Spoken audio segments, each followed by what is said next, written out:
My name is Dr. Grahm Teller. If you're hearing this, it means something got out, or worse, made it to the surface. Please, don't come down here. I'm inside what's left of the communications room on EROS Station, nearly 7 miles below the surface of the Pacific Ocean. The windows are cracked.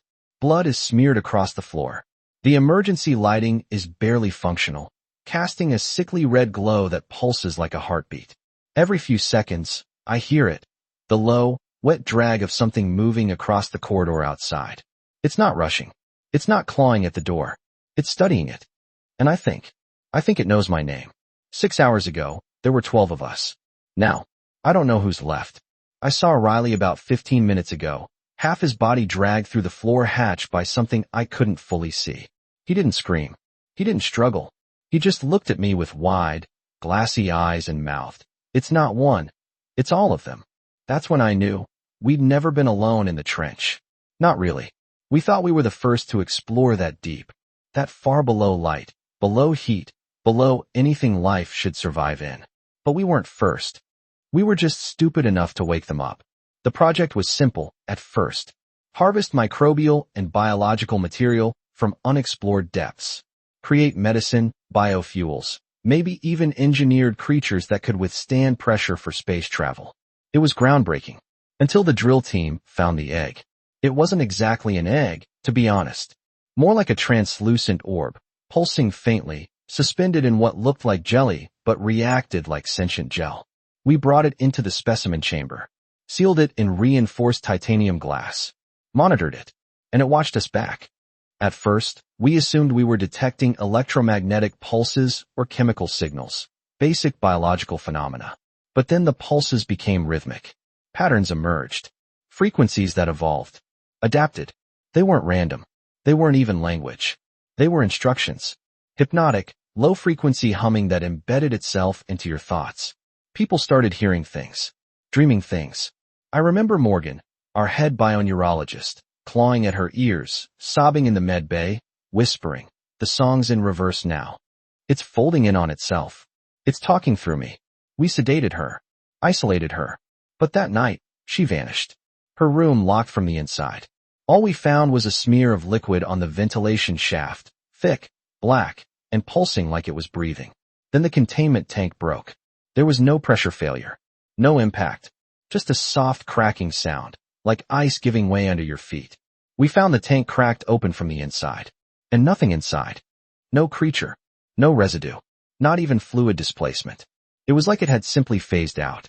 Vanished. And then, they started to come. Not just one. Dozens. Shapes we couldn't describe. Forms too twisted and wrong for the brain to hold on to. Like seeing something you were never meant to process. Some were huge, blocking corridors just by existing. Others moved like shadows, slipping under doors and through vents. One even crawled against gravity, clinging to the ceiling above Ibrahim's bunk while he slept. They weren't hunting. They were observing. At first. Now they're inside. I've barricaded myself in this room, but I know it won't hold. Not forever. There's something breathing just beyond the door. Slow, rhythmic, wet. Like lungs evolved for crushing depths. Every so often, it taps on the metal. Once. Then again. Then waits. Always 3 times. Like it's trying to mimic us. I don't know what these things are. They're not animals. Not aliens. Either, at least not in the way we understand it. They're ideas. Infections of thought. You see them once, glimpse a piece of them through the periphery, and it starts. The unwrapping. The forgetting. Like your brain rearranging itself to fit them inside. Riley said before he died, "They're too big to see all at once." Everything we are is just a piece of their biology. We were inside them before we even knew they existed. God help us, he might have been right. So this is my warning. If anyone finds this log, if they recover EROS Station's black box, do not come back. Do not retrieve samples. Collapse the drill site. Bury the shaft. Burn every piece of data and erase its coordinates. Because whatever we uncovered down here, it's older than Earth. Older than biology. A consciousness so massive, so foreign, it doesn't live in our dimension the way we live in a room. It wraps reality around itself like flesh. And it's awake now. When I first arrived at EROS Station, I thought I had landed the opportunity of a lifetime. 36,000 feet deep in the Mariana Trench, Earth's final frontier. A facility so remote, so technologically advanced, even most governments didn't know it existed. They called it a biotech research station, but that was just the tip of the iceberg. The real work was buried beneath us. Beneath the sediment. Beneath the bones of extinct leviathans. Beneath anything predictable. The descent alone took 8 hours by pressurized chain pod, lowered like a worm on a hook into a black oceanic abyss. No light. No bottom. Just crushing pressure and the occasional sonar ping to remind us we hadn't completely fallen off the grid. I remember pressing my forehead against the reinforced viewport and watching the last glimmers of sunlight vanish centimeter by centimeter. Past 7 miles deep, the ocean is absolute. There's no blue. No life. Just dark. The kind of dark that leaks into your bones if you're down here too long. The station itself looked like a scattered colony of metal lungs, all bolted together with fat oxygen pipelines, modular, cold, humming with silent energy. For individual domes, tunnels connecting them like the arms of some artificial starfish. The floors curved inward slightly, always damp. We ran dehumidifiers constant, but the moisture found a way in. It always did. They warned us during briefing. Permanent submersion means nature wins. Seal it, reinforce it, pressure stabilize it. Eventually, something gets through. We were 12. Scientists, mostly. Engineers, biotechs, one surgeon, one linguist, for reasons none of us quite understood, and me, the lead microbial ecologist. I was the youngest officer by almost a decade. The others called me Guppy, half as a joke, half because wide-eyed rookies tend to get twitchy around deep pressure. They weren't wrong. Despite the isolation, or maybe because of it, the crew tried to stay sane in all the little ways. Poker nights in Dome 3, old jazz echoing from the mess hall speakers, occasional broadcasts from Surface Command that never meant anything, but helped us pretend we weren't alone beneath 100 Empire State Buildings of water. It almost felt normal. For a while. Then came the signal. 4 weeks into our rotation, our sonar analyzer, Reese, flagged something strange. A pattern. Rhythmic pulses from the trench floor, too regular to be geological. We all went to Dome 2 that night and listened. It was low, faint, a hum, layered with subharmonics, like whale song spliced with radio static. But it looped. Every 47 seconds. Exactly the same. Thinking it might be mechanical echo from an abandoned sub, we marked it and left it on background monitor. Wish we hadn't. 2 days later, it changed. Grew clearer. Responsive. Like it knew we were listening. The dive team, Riley, Sato, and Lucia, took the submersible Oculus 7 to survey the trench breach. I stayed behind, running sample models. The final comm from the sub twisted something in my gut that I haven't been able to shake since. We've reached the signal source. The floor is different here. Looks almost like architecture. They sent live footage, the sub spotlight sweeping over dark formations rising from the silt. Not rocks. Not vents. Structures. Geometrically impossible, smooth and organic at once. Little recesses dotting the walls, like hatches or nests. Then they found the object. Suspended low to the trench wall. It glowed. It pulsed. And we brought it home. I protested. Said we didn't have sterilization protocols ready. Said we should wait. Riley laughed, called me paranoid. The orb was safely sealed in an observation tank, 20-centimeter titanium casing, full remote interface. Sat there like an ancient heart, thick with fluid that didn't mix with water or oil, just sat still. But the pulses were wrong. I analyzed the frequency patterns. Not natural. Not mechanical either. Mathematical. Self-correcting sequences. I swore I saw them adjust in response to our interference. Even began drawing simple waveforms to simulate classroom words like hello. Day later, the pulses synced perfectly. Others dismissed it as coincidence, but Morgan, our neurologist, started reporting strange brainwave activity in the labs near the vault. Low-grade delta oscillations associated with deep sleep. It's like the thing is convincing our nervous systems to rest, to slow down, to open. 3 researchers had panic attacks that week. Said they saw things in reflections. Faces or fragments of them. Something coiling around corners when they turned. Lucia started writing in her sleep. When we looked at the notes, none of it was in any human language. But the linguist smiled when she read them. Grammar, she whispered. They have structure. Still, Surface command said continue. No threat detected. I told myself they knew better. That they'd dealt with deep ocean phenomena before. That we weren't about to be the horror story future cadets are trained about. But it never really felt safe again after that. I haven't seen the sun in 40 days. I try not to think about it. We have stimulation lights. UV therapy sessions. Some crew even wear sun patches to simulate heat on their arms. But it's not the same.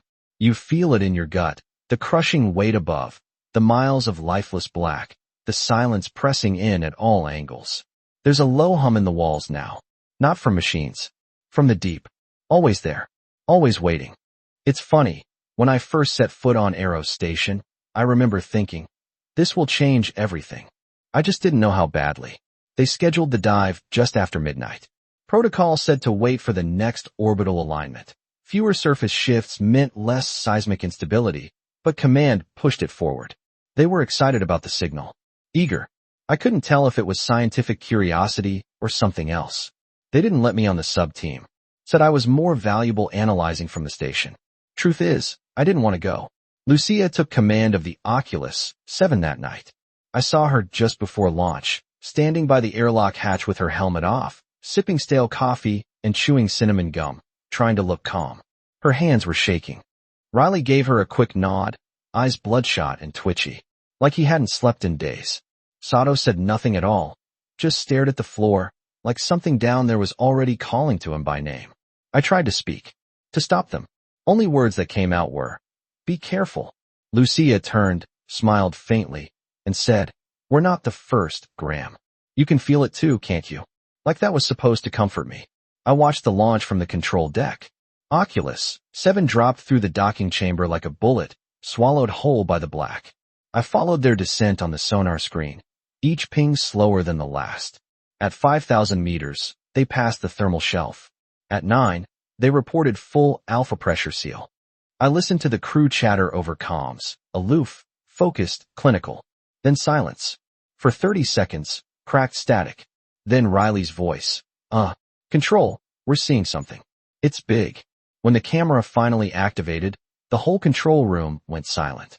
The trench floor had fallen away. The team had reached a new drop zone. It wasn't logged on any of our maps. A chasm over 2 kilometers wide, perfectly circular. The edges were unnaturally smooth, and it sank straight down, a vertical throat into the unknown. They called it the maw. Spotlights flicked on, watery cones of light illuminating floating particles and alien shapes drifting in the current. The walls weren't rock. They were built. Black stone, repeating hollow chambers spiraling downward in impossible symmetry. Like coral designed to hold things with purpose. Lucia whispered over comms. Those aren't caves. They're cells. Then came the glow. At the edge of sight, low in the gorge, something pulsed. Blue. Organic. A slow heartbeat echoing through water.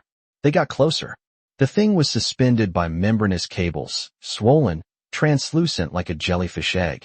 Inside it floated a dense, spherical mass with veins branching off like neural tissue and glyphs, almost etched into the outer walls. 5 rings of symbology rotating subtly, like the shell was moving inside time differently than the ocean around it. The orb responded as they approached. The pulses strengthened. The water rippled from vibration.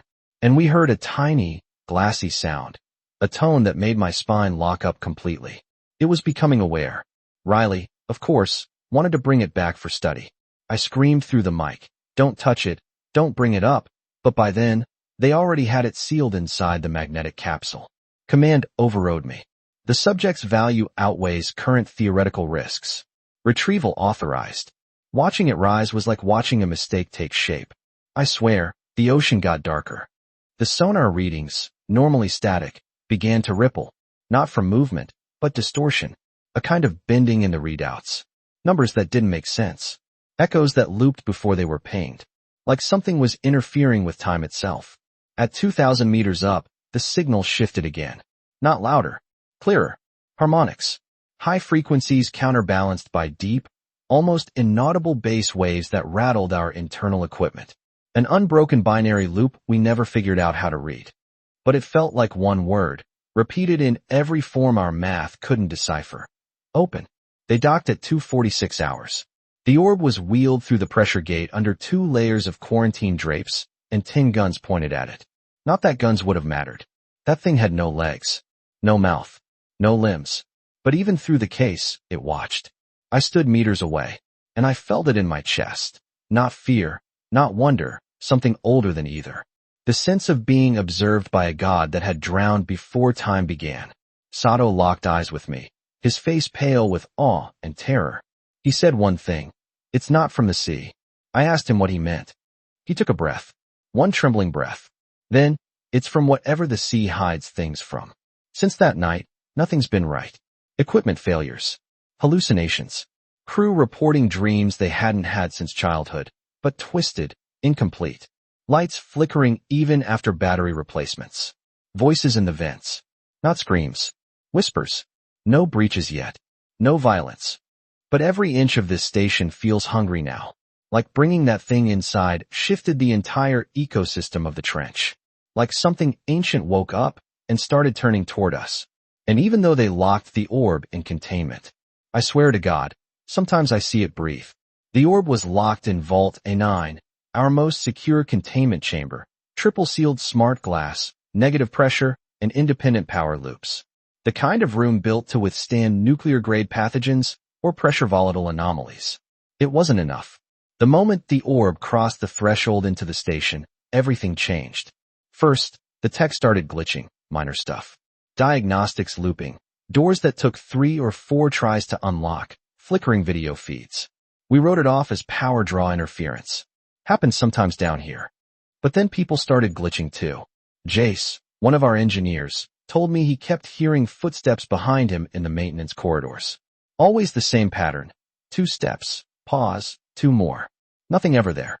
Morgan confessed that she'd opened her locker one morning to find it filled, not with her uniform, but soaking wet seaweed. Slimy, black, with thin strands of something like keratin curling through it. We checked the footage. There was none. Timestamp corrupted.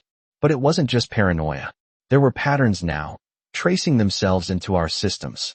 Audio spikes in lab comms that formed visual shapes when run through spectrum analysis. Unnatural ones, circular, layered, coiling back into themselves like spirals carved into flesh. And always that hum. The orb emitted a constant low-frequency vibration, just below conscious hearing. Not passively. Deliberately. I leaned closer. I don't know why. And for a fraction of a second, so fast I still question if I imagined it, I saw an eye open inside it. Jet black, shark smooth, human-shaped. And it blinked. I didn't tell anyone right away. I didn't want them to think I was losing it. But over the next 2 days, for others reported seeing reflections that weren't theirs. One person claimed the orb's outer rim had moved when no one was in the room. And then Sato stopped speaking altogether. He just sat. On his bunk. Eyes open. Mouth partially open. Not blinking. Lucia found him, stared at him for 30 seconds before realizing he wasn't even breathing heavy. Just whispering. Quiet, rhythmic words. We unwrapped it. The eye opens inward. The song never stopped. Over and over. When we tried to restrain him, he screamed.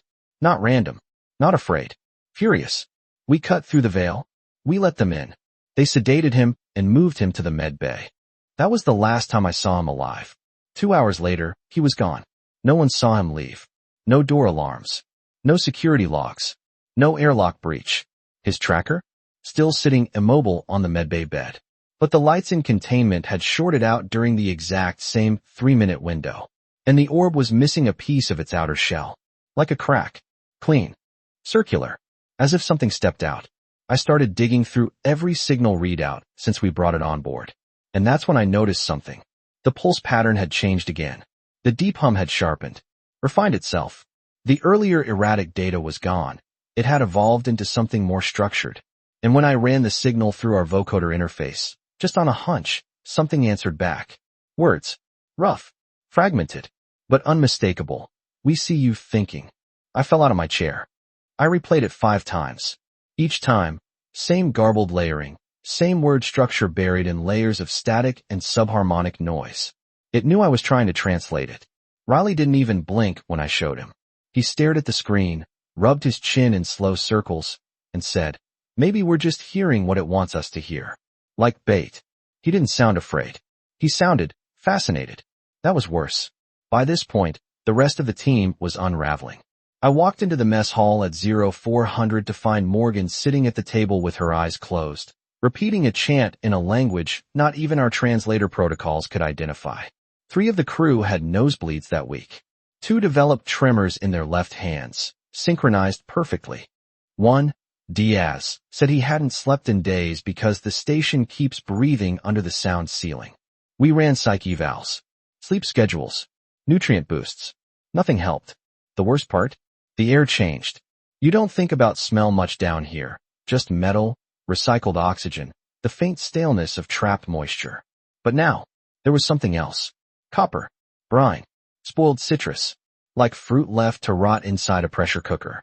At first faint, then sharp, like whatever was inside that orb was beginning to unfurl. Then came the lights, bursting all at once across the station, flickering in sync with the orb's pulse. Every time, faster. Every time, deeper into every deck. The hum got louder. I started hearing it whispering behind my teeth. Not actual whispers, just a sense, like thoughts that weren't mine brushing past mine. I went to the med console one night, desperate to check for infection, and found something on my scan that stopped my heart cold. A signal. In my brain. Recent. A tiny repeating energy signature. The same frequency as the orb. I think we were past containment the moment we saw it. This wasn't a discovery. It was a reception. A welcome mat in reverse. A broadcaster waking up its far-flung brethren. Or worse, unlocking something that was already here. I don't know if it's a creature, or a god, or a machine that dreams. All I know is, we're not alone in here anymore. And whatever's coming next, it's already inside us. The first death didn't make sense. Diaz locked himself inside pressure chamber C6, where we store old suits and decom gear. 1 entry, no exit. All sealed. No lights failed. Cameras running, until they weren't. When we finally forced the door open 6 hours later, all we found was his suit hanging from the ceiling. Unzipped, helmet off, and a trail of wet footprints leading back into the wall. The wall was sealed. There was nowhere else to go. But every time I look at the security footage, my eyes refuse to see what's in the far right corner. Like reality skipped a frame where something should have been. After that, we started counting who was really left. 5. Then 4. Morgan was next to break. She'd been quiet, humming to herself in the hallway. Same 3 notes. Over and over. Her bunk was covered in sketches, scratches more than drawings, done in charcoal and blood.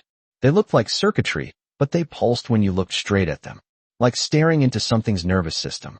We found her standing against the outer viewport of Dome 1, forehead pressed to the glass. Whispering. Riley reached for her arm. She turned, smiled, and said, "It's bigger now." It touched the hull. Then she opened the outer hatch. Just like that. Smashed the glass breaker on the panel and spaced herself. The pressure outside wasn't gradual. It swallowed her like a blink. After Morgan, it stopped pretending. The entity. The thing. The we had let in. It didn't stalk us or break the lights or roar down corridors like some movie monster. It just wore us down. Piece by piece. We didn't know who was left. Riley stopped eating. Lucia locked herself in the maintenance server bay and refused to come out. Said she could hear the transmissions more clearly near the wiring. I spent 72 consecutive hours in the med bay trying to analyze Sato's blood samples, hoping for a germ, a pathogen, anything I could label. But what I found was worse. His cells weren't dying. They were changing. Fractal structures replacing cell walls. Genetic structures folding in on themselves, repeating recursive patterns that somehow matched the pulse broadcasts coming from the orb's containment vault. We weren't being attacked. We were being rewritten. I tried sending a distress ping to topside. Full override. Level 0 alert. Nuclear level containment breach. The console froze. Locked me out. Then every screen on the entire deck lit up with one single phrase. No one else. I didn't sleep at all that night. I wandered the hallways in the red emergency glow, polished steel reflecting my face back at me. But it wasn't my face anymore. It looked like me, but older. Pale. Eyes completely black. No emotion. Watching me through the glass as I passed. Almost curious. I stopped in front of the medbay mirror. Held my own stare for too long. And then my reflection blinked before I did. That's when I started hearing them. Not the hum. Something else. Footsteps. Whispers. Slow breathing in my ear while I stood completely still. Once, I walked past the empty mess hall, and all the silverware had arranged itself into a spiral. Perfect symmetry. Handles out. Points in. Cold air was pouring from the ceiling ducts like steam. Through it, I saw a figure standing just past the threshold into Dome 4. Tall, motionless, arms slightly too long. The lights flickered. It was closer. Then flickered again. And it was gone. No camera saw what I did. None of them ever did. By the time I made it back to Lucia, the comms room was full of static and blood. She was there, barely conscious, curled beneath the server rack, wires wrapped around her like a cocoon. She kept whispering to herself, "They live backward. We looked forward too long. They made us remember things we haven't done yet." I pulled her out. She tried to fight me. Her fingernails were cracked and bleeding, her skin cold and damp. She looked at me, eyes wide and scared, and said, "You're still clean." But not for long. We made a plan. Get to the emergency pod. Clear the minimum protocol locks. Get above the trench wall before NAV systems shut it down remotely. Of course, the AI knew. Emergency evacuation denied. Station not yet breached. Not yet, it said, like it wanted to wait. To savor this. That night, I found Riley in the lab. Just standing there, looking at the orb. He didn't speak until I was right behind him. The orb was cracked now. Something inside was moving. Riley turned slowly, his entire body stiff like he'd forgotten how muscles worked. He whispered, "I see it now. We were never meant to leave." Then he smiled and stepped into the wall. Not through a door. Into it. Like sinking into warm jelly. His scream didn't come until after he was gone. I still hear it. It didn't echo like it should have. It pulsed outward, a sound bigger than the room. Something calling back to him. Now it's just me. The lights are dying. The birds sound distorted, almost mechanical. The ocean has no wind. And the orb? It's gone. No splash. No cracking noise. No slime trail sliding into the shadows of the capsule. Just gone. Like it was never there at all. But the feeling it left behind isn't. There's something pressing against me now, from the inside. My thoughts braid and spiral and pull. Dreams come in different colors. I taste sound in my sleep. Last night, I heard the hum again, from inside my own chest. Low, patient, familiar. Sometimes, I hear the voices of the others. Lucia, Riley, Morgan, even Sato. Not as memories. As echoes, caught in strange lulls between thoughts. Like the trench folded us all into a single consciousness, and is now slowly unfurling pieces of them inside me. Dark gray steel and carefully polite voices. They pulled me out gently, asked very few questions. I expected urgent quarantine, decontamination, screaming technicians in biohazard suits. But no, they brought me to a white room. They offered me warm water. One of them even exclaimed, "Can't believe we found another successful host so soon." They didn't mean to say it. I know that. The room got quiet. Their smiles never reached their eyes. They think the thing that came back in me doesn't realize yet. That it's theirs to study. They have no idea. It's bigger than any of them. It's awake. And it's spreading. I leave tomorrow. They're flying me back home. I already know I'm going to be interviewed. Examined. Decompressed. Debriefed. They'll ask about EROS Station. About the orb. The signal. The thing. And when they do, I'll smile. I'll look them in the eye. And I'll say, "It never left. It just changed bedrooms." And maybe they'll laugh. Maybe they'll write it off as trauma, the crazy ramblings of the last survivor. But let's be honest. That's how this always starts. With a survivor. With a story. With a message sent to the surface, wired into tapes, or files, or silence between pings. Something to carry pieces of the deep. Of the spiral. Of the god that doesn't crawl or stalk, but simply waits to be remembered. It speaks through dreams. Through echo patterns. Through people who talk too long to the dark. You didn't come to save me. You came to listen. And now, you've heard it too.